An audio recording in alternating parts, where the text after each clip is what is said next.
The elected President of Uganda, Kyagulanyi Ssentamu Robert Bob Wine, His Excellence, ate agenze maaso n'okusekerera omumpembe omubbi omutugumbuzi Tebukabulwa eyagenze mu UAE asobole okufukamira alabe nga afuna akasente n'okwowola bamusigansimbi okuva mu ggwanga erya UAE nti bajje basige ensimbi mu Uganda, ekintu ekiraga obuswavu, ekintu ekiraga nti ddala Museveni takyawa ggwanga lino kitiibwa wabula ayina bye byayisaawo. Muganda wange, mukwano gwange, Museveni ye yajja kwonoona, yajja kuswaza, yajja kutta, talina kirungi kyaleeterera ggwe munnansi, talina kirungi kyakwagaliza okuggyako okutwonoonera obwonoonezi, okuggyako okusaanyaawo ebyaffe byeyasangawo, ebyabajjajjaffe, ebya mikwano gyaffe n'ebya Uganda byonna okutwaliza wamu. Ate tunaagamba ki nga buli kimu ekyali ekyaffe, ekyali eky'Abannayuganda kye twali tweyagaliramu nga naffe tuwina we tusimba ne tugamba ye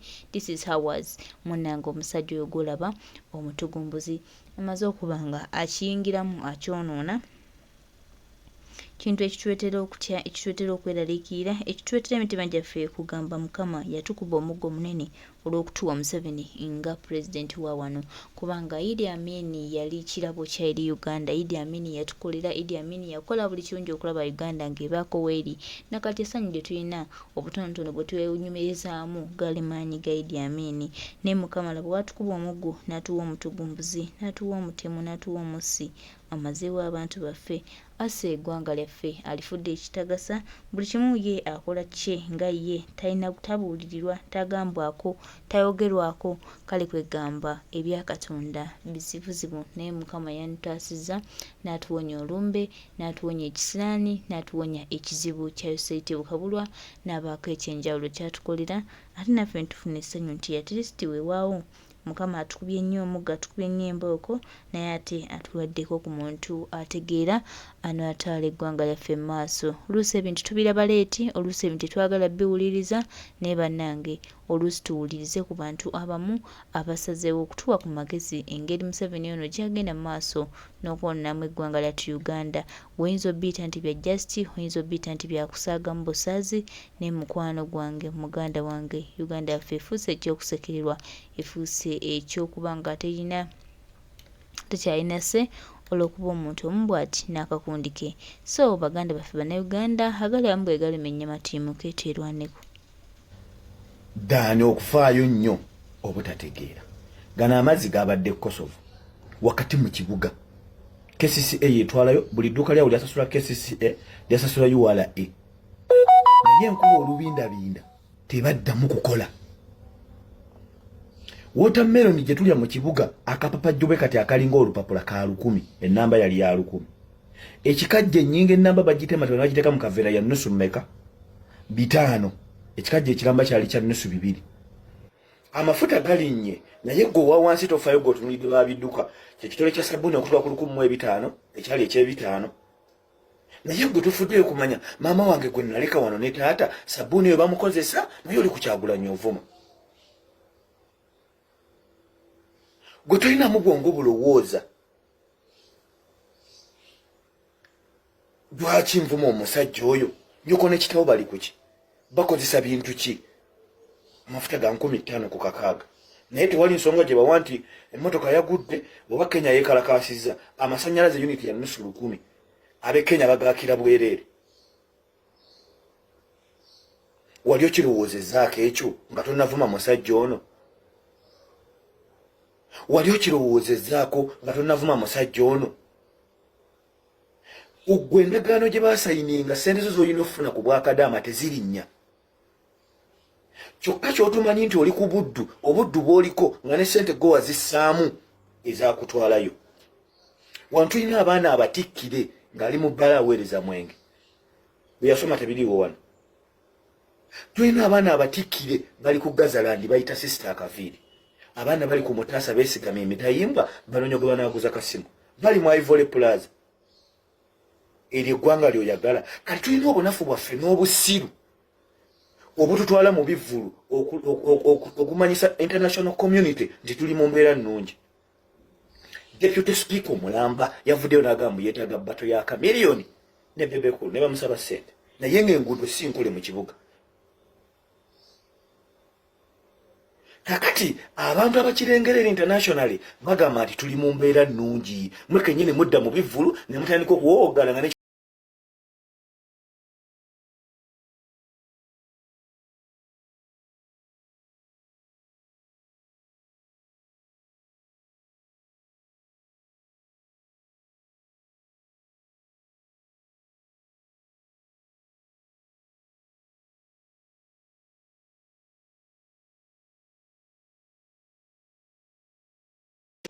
Ugwe endagaano gye baasayininga ssente zo z'olina okufuna ku bwakadaama tezirinnya. Kyokka ky'otumanyi nti oli ku buddu, obuddu bw'oliko nga ne ssente go wazissaamu ezaakutwalayo. Wano tulina abaana abatikkire ng'ali mu bbala aweereza mwenge. Bwe yasoma tebiriiwo wano. Tulina abaana abatikkire bali ku Gazalandi bayita sisita akaviiri. Abaana bali ku Mutaasa beesigama emitayimbwa banoonya gwe banaaguza kasimu. Bali mu Ivory Plaza. Eryo eggwanga ly'oyagala. Kati tulina obunafu bwaffe n'obusiru obututwala mu bivvulu okumanyisa international community nti tuli mu mbeera nnungi. Deputy Speaker omulamba yavuddeyo n'agamba yeetaaga bbato ya kamiliyoni ne bebekulu ne bamusaba ssente. Naye ng'enguudo si nkole mu kibuga. Kakati abantu abakirengerera internationally bagamba nti tuli mu mbeera nnungi. Deputy Speaker omulamba yavuddeyo n'agamba yeetaaga bbato ya kamiliyoni ne bebekulu ne bamusaba ssente. Naye ng'enguudo si nkole mu kibuga. Kakati abantu abakirengerera internationally bagamba nti tuli mu mbeera nnungi mwe kennyini mudda mu bivvulu ne mutandika okuwowoggana nga n'ekyogenda okulya tokimanyi. Landlord abanja edduuka bali banja. Kyokka nodda ku Kyagulanyi n'ovuma. Naye n'omutunuulira amuvuma nga n'ekiteeteeyi kyalimu bamwayise kyazike. Nga ne passport gye yafuna okgenda okukola bakyabanja manerenda. Govuma alina passport buli wamu agenda. Nga ne bw'agamba nti asigala mu America teri amugamba nti vaawo genda. Asobola osigalayo n'obutuuze n'abufuna. Naye buli lwagenda akomawo wano ewammwe mu mbeera gye mulimu embi. Kyokka ne mulemu okutegeera. Kati bagamu mu kimanga 5 muli awo mwenna mutangaala butangaazi. Mwagala ki? Mwana basema kisinga okutuyisa ababi. Nti ffe twakkiriza nti olunaku lwofa lusigala lwogenda okufa. Wallahi ne bwendagawa alingenda kufa. Ate wallahi ffenna tugenda kukombezebwa ku kufa.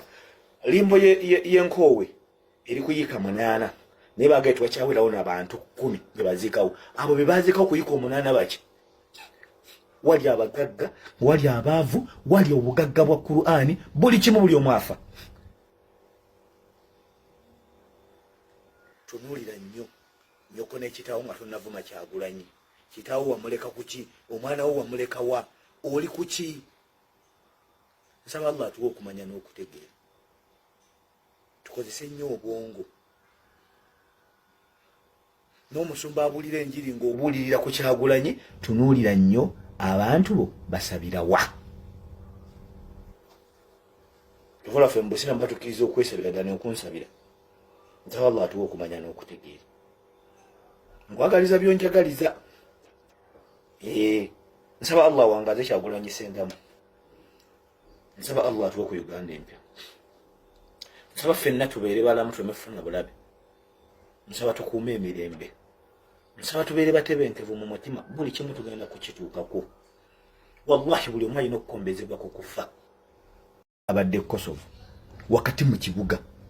KCCA yetwalayo buli dduuka lyawo lyasasula KCCA lyasasula URA. Naye enkuba olubindabinda tebaddamu kukola.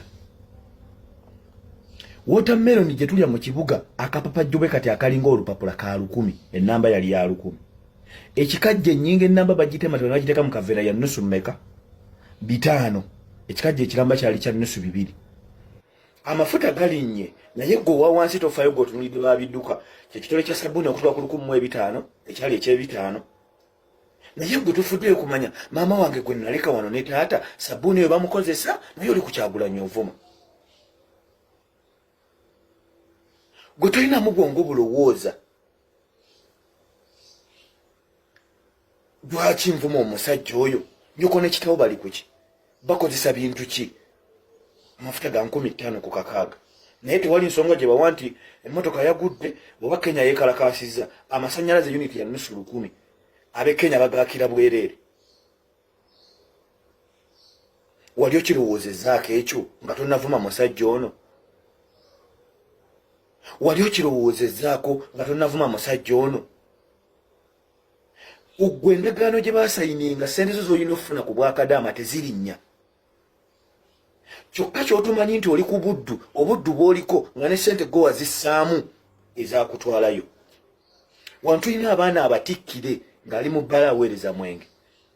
Bwe yasoma tebiriiwo wano. Tulina abaana abatikkire bali ku Gazalandi bayita Sisita Akaviiri.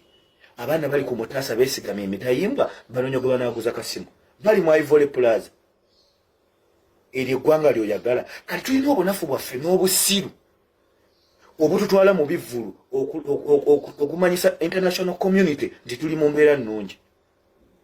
Deputy Speaker omulamba yavuddeyo n'agamba yeetaaga bbato ya kamiliyoni ne bebekulu ne bamusaba ssente. Naye ng'enguudo si nkole mu kibuga. Kakati abantu abakirengerera internationally bagamba nti tuli mu mbeera nnungi. Mwe kennyini mudda mu bivvulu ne mutandika okuwowoggana nga n'ekyogenda okulya tokimanyi. Landlord abanja, edduuka bali banja. Kyokka nodda ku Kyagulanyi n'ovuma. Naye n'omutunuulira amuvuma nga n'ekiteeteeyi kyalimu bamwayise kyazike. Nga ne passport gye yafuna okgenda okukola bakyabanja manerenda. Govuma alina passport buli wamu agenda. Nga ne bw'agamba nti asigala mu Amerika teri amugamba nti vaawo genda. Asobola osigalayo n'obutuuze n'abufuna. Naye buli lwagenda akomawo wano ewammwe mu mbeera gye mulimu embi. Kyokka ne mulemu okutegeera. Kati bagamba mu kimanga 5 muliawo mwenna mutangaala butangaazi. Mwagala ki? Omwana asema kisinga okutuyisa ababi nti ffe twakkiriza nti olunaku lwofa lusigala lwogenda okufa. Wallahi ne bwendagawa ali ngenda kufa. Ate wallahi ffenna tugenda kukombezebwa ku kufa.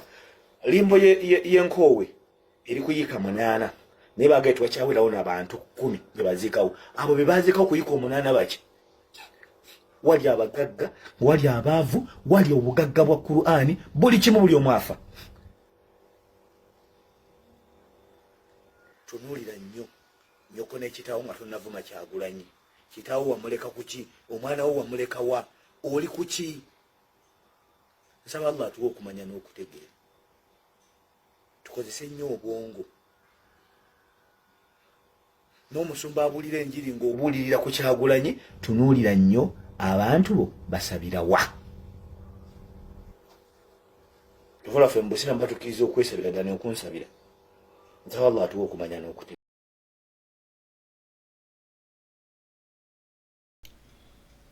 Kyagulanyi Ssentamu Robert Bobi Wine, His Excellence abatamutegeera mujja kgenda maaso n'okumutegeera mpola mpola oba mujja musomako mu byafaayo anti ono wanjawulo era buli kimu kyakola akikola mu mbeera ey'okulaga enjawulo. Kyalima bannayuganda kyonna Kyagulanyi Ssentamu Robert Bobi Wine His Excellence ye ajja kitereeza era tubasuubiza nti Uganda eno ejja kufuna obwenkanya one day one time tujja kubeera abawanguzi era buli kimu kye tubadde tulabanga ekitasoboka kijja kuba ekisoboka era tujja tambula nga tugenda mu maaso byonna bibaawo. Naye tuli bagumu nti Mukama ate yatuwaayo omuntu agenda otukulembera agenda otutwala mu maaso agenda otufuula ab'enjawulo era ng'olugendo lwaffe olw'okubeera abawanguzi n'olw'okuba ab'enjawulo tulutambuzza bulungi anti omukulembeze mu buli kyakulembera nekyakwatako kibeera ky'amaanyi kibeera kya njawulo kiba kya buwanguzi era tumanyi nti obuwanguzi buli naffe.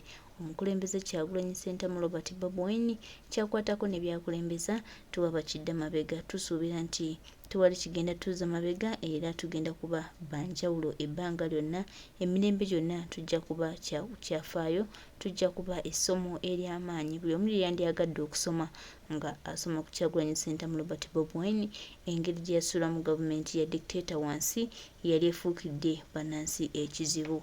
Bino bye tubagamba bino bye tubabuulira baganda baffe ntubasaba mwemukiremu tulwane tube nga tutereeza byonna ebyalema.